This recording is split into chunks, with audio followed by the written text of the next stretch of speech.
welcome to episode 4 of Into the SandKastle with Avon Sandkamp. I'm Avon Sandkamp, and today we're talking about the Department of Education and why it is so important. First, I'd like to give you a bit of background of the history of the Department of Education.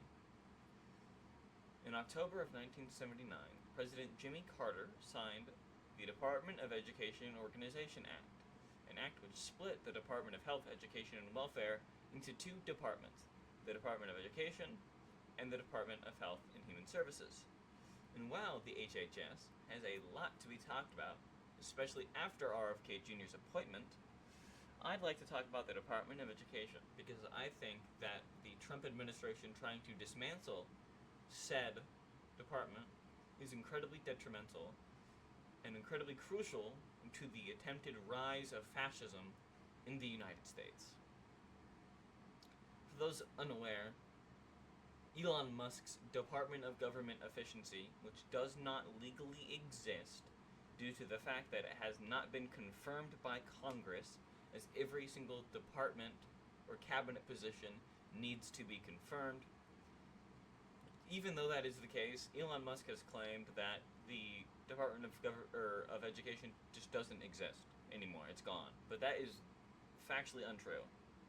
But they're still trying to legally make it go away. And I'd like to talk about why that's a bad thing. And also a bit of the lies and propaganda that the Republican administration has been going through to try to sway the public's opinions about the Department of Education. Trump has said that we rank last out of 40 states in education. That is just factually untrue. I am using PolitiFact's fact checkers to confirm my information. I will link this article and every other source that I use in this video in the description so you can do further research for yourself and fact check me if I am incorrect.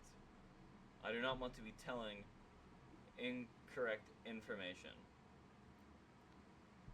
Alright, but yeah, this article from PolitiFact says that we are above average compared to every other OECD nation in reading and sciences. And while we are slightly behind in math, we are far from last.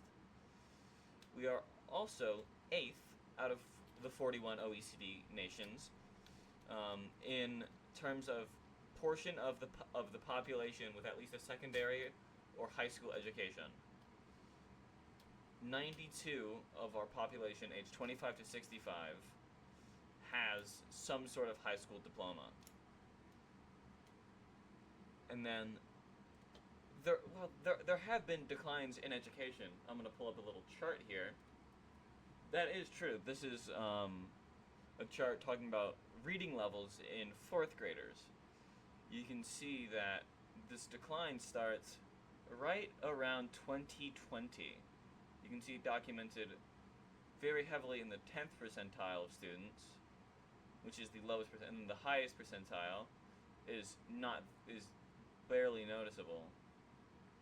But there is a large dip by 6 points within the lowest percentile, and that averages to a 3-point dip within all students between those 2 years, or that time frame.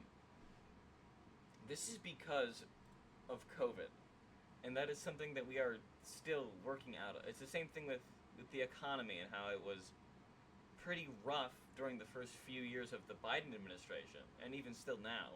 That is because we are recovering from COVID.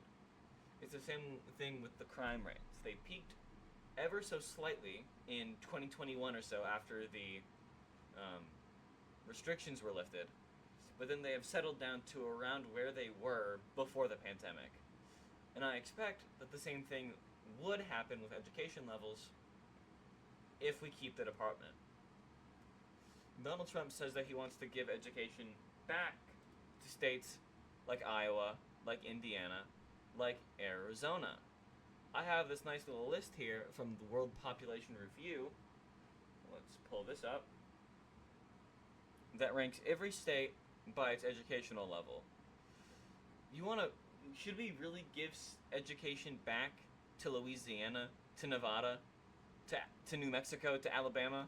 Or should we give it to states like Jersey, like New Hampshire, like Connecticut, all the 7 highest states are all pretty blue states, in all in the New England or New York regions of the country. You then have Pennsylvania, which is kind of in that region, Colorado, which regionally doesn't make sense here, but policy-wise it makes sense. You have Pennsylvania and Virginia. The top states, for the most part, besides going into like Wyoming, I'm pretty sure, and then into Iowa at 16th, are all blue states. If we want to give education back to these red states, I suspect that states are going to drop drastically. Also, I think teacher wages are going to suffer. I want to talk about Oklahoma specifically. This is a state that I've done a good amount of digging into. They rank 44th for overall ranking, 47th for school quality, pretty highly for school safety, I'll give them that, and are almost dead last for student success. Let's find what state is dead last. If we can. Come on. Where's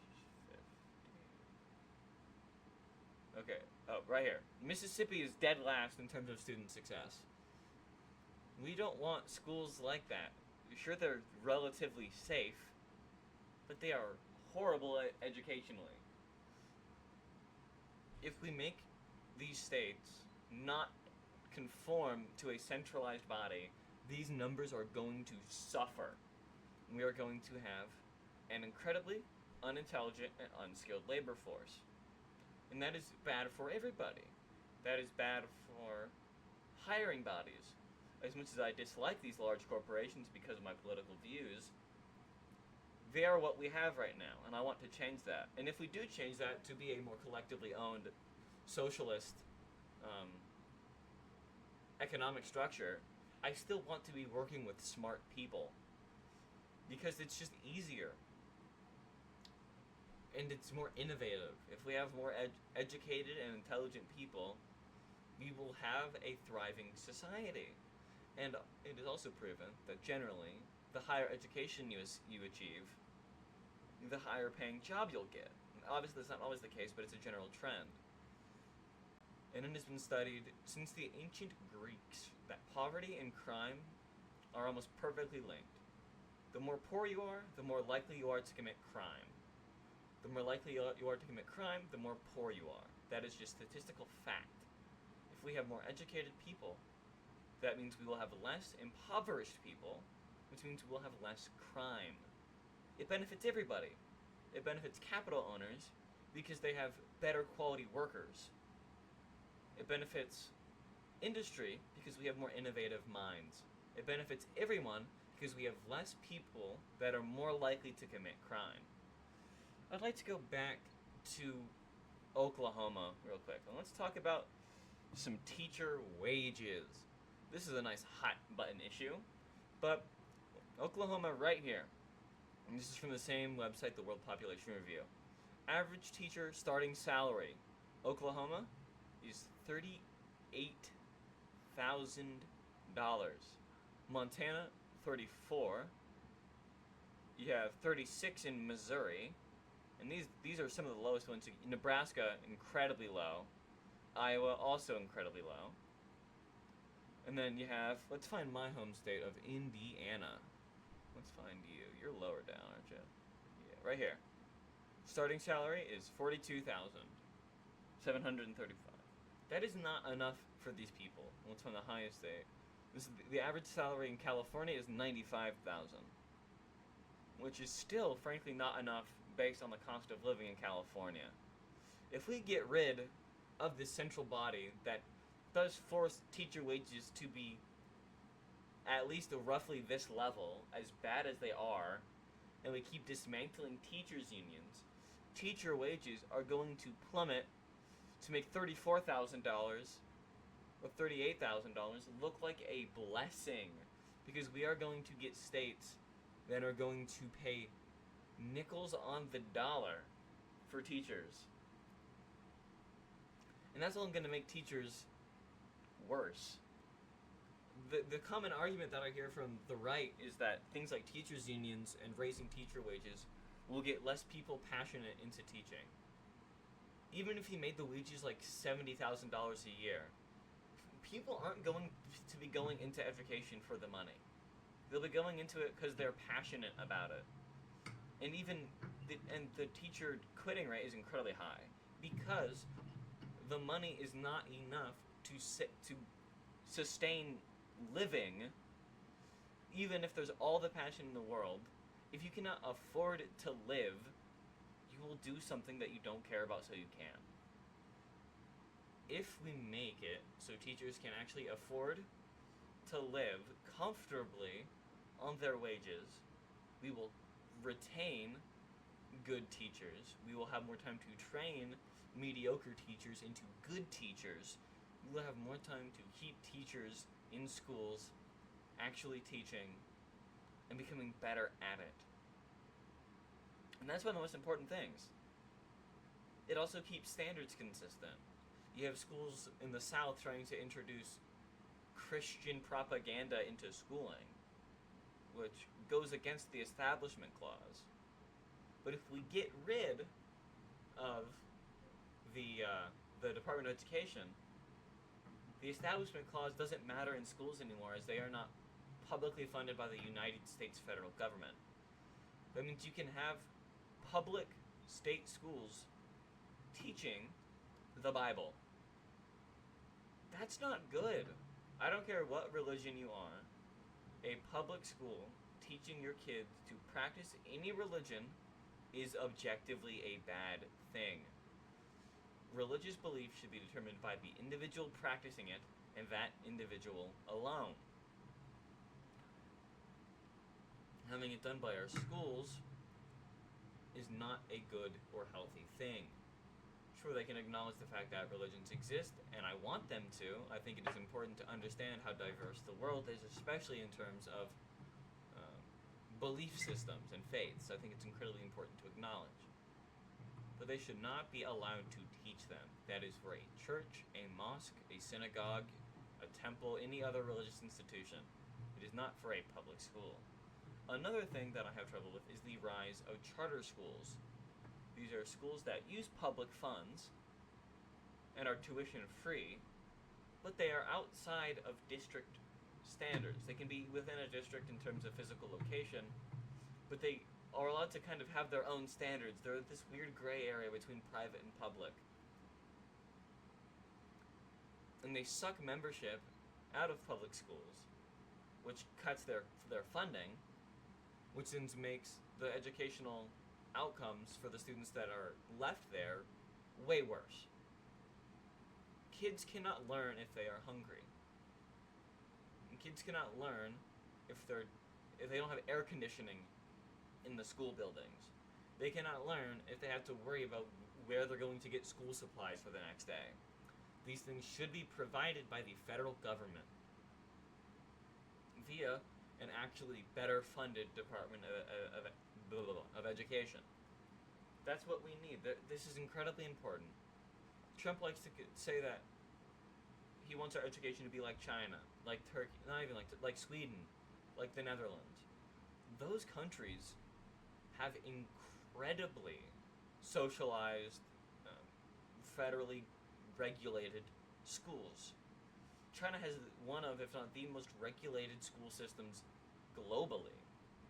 And that's kind of why their educational outputs are so good. He says he wants our education outputs to look like China, but does not want to put in the money or effort to make our education system like China's, like Denmark's, like Sweden, like Norway's.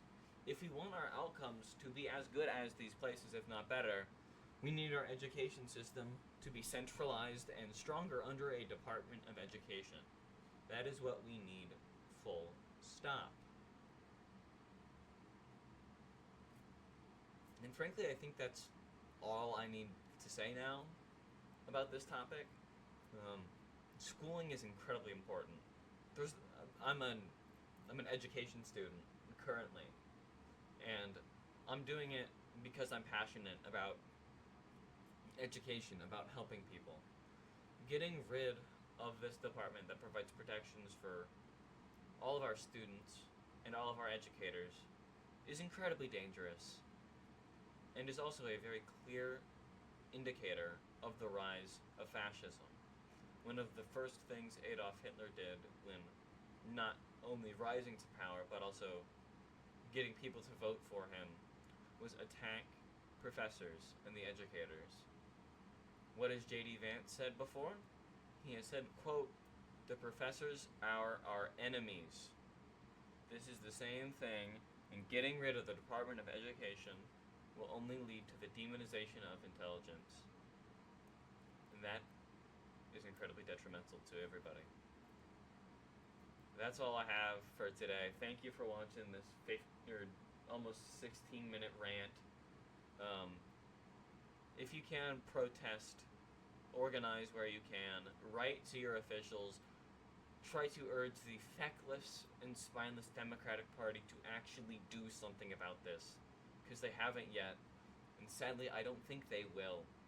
But if we urge them hard enough, they might maybe do something. Thank you for watching this. Do what you can. Like, subscribe, share to people you think may want or need to see this, and just have a nice day. Thank you for watching. You all have a good night.